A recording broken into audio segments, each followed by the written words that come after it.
Shalom Bapak Ibu Saudara, mari kita ngomongin firman Tuhan. Sebelumnya mari kita berdoa. Tuhan, kami akan ngobrol tentang firman-Mu. Bimbing kami ya Roh Kudus, agar kami bukan saja ngobrol tentang firman-Mu, tetapi kami menjadi pelaku yang setia. Dalam nama Yesus, firman yang hidup, kami berdoa. Amin. Hari ini kita ngopi dari Yakobus 3 ayat 16. Sebab di mana ada iri hati dan mementingkan diri sendiri, di situ ada kekacauan dan segala macam perbuatan jahat. Demikian firman Tuhan, berbahagialah setiap orang yang mendengar, merenungkan, dan melakukannya. Judul renungan hari ini, Jaga Lidah. Pernahkah saudara merasa suasana di sebuah kelompok, keluarga, atau bahkan di hati sendiri jadi penuh kekacauan? Padahal kita tidak sengaja melakukan hal-hal yang kelihatannya sepele, tapi ternyata membuat hubungan jadi dingin, hati jadi resah. Nah, hari ini kita belajar dari Yakobus 3:16. Kenapa dua sikap ini, iri hati dan egois, bisa membuat suasana hati menjadi kacau? Bagaimana kita bisa mengatasinya? Surat Yakobus ditulis untuk orang-orang Kristen yang tersebar pada waktu itu. Banyak di antara mereka sedang mengalami tekanan dan perselisihan. Dalam pasal 3 Yakobus bicara tentang lidah, hikmat, dan bagaimana hidup dengan damai. Ayat 16 ini muncul setelah Yakobus jelaskan perbedaan antara hikmat dari Tuhan dan hikmat dunia. Hikmat dunia itu penuh iri hati, penuh ego, dan hasilnya adalah kekacauan. Beberapa hal utama yang ditekankan oleh Yakobus. Yang pertama, iri hati membakar dari dalam.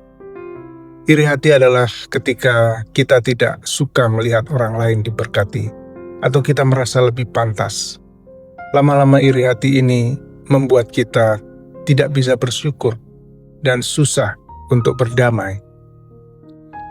Yang kedua, egoisme mengabaikan orang lain.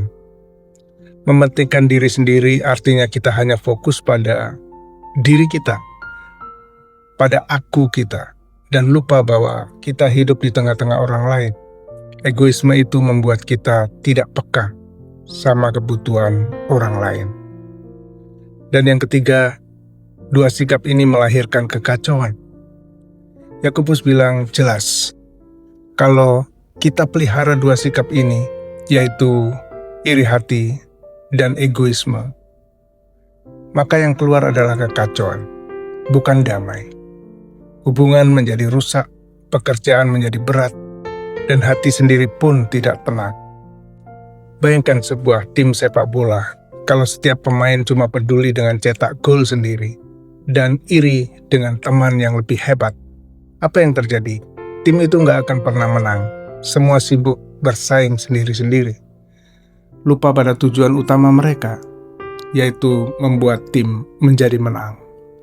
Begitu juga kita, kalau hati kita penuh dengan iri dan ego, kita lupa bahwa kita adalah timnya Tuhan. Dan dengan begitu maka yang terjadi hanyalah konflik dan bukan kemenangan. Saudaraku, bagaimana kita dapat menerapkan firman Tuhan ini? Yang pertama, marilah kita memeriksa hati setiap hari.